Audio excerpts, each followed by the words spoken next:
naka-street fire ka, ang laking tulong. Yan, set up ng car scoop with Sir Franz, yun o. Right na yan. Ganda na mo ni Boss Alfred, no? Lagay na rin ako nito, boss.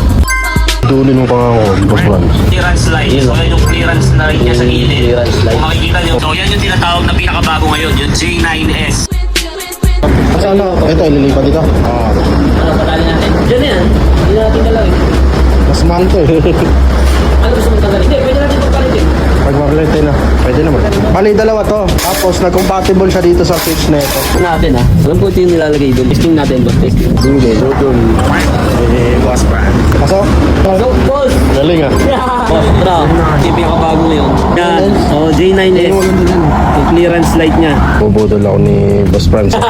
Kaya nagtatawaran naman kami sa side panel. Yan ah. Bago tayo. 28, 29. Papakain naman ako dinner. Ano tayo? Japanese yakiniku.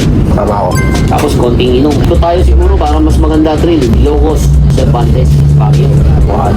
Tapos pagdating ng Baguio, mga kapon, pahinga, dinner, inom. Pinabukasan, breakfast ulit. Taon-taon ginagawa ko yun. Sige, sama ako. Puro adventure lang tayo. Mag-post ako sa Facebook. Yung original BF. Ano ba yun? DCTV. Oh, Yung original ako. yung Eric. Yung Eric. 120k. Pero binibenta ko na lang ng 60. Half the price. Panay-budol ka rin no, Boss Franz. Mas, black. Pwede bakit? Kunwari, black dito. Bagay naman ah. Bagay rin naman. Ayan, budol-budol. Kasong budol yung Boss Franz. Pwede na to pang rice. So, nilagay na yung box.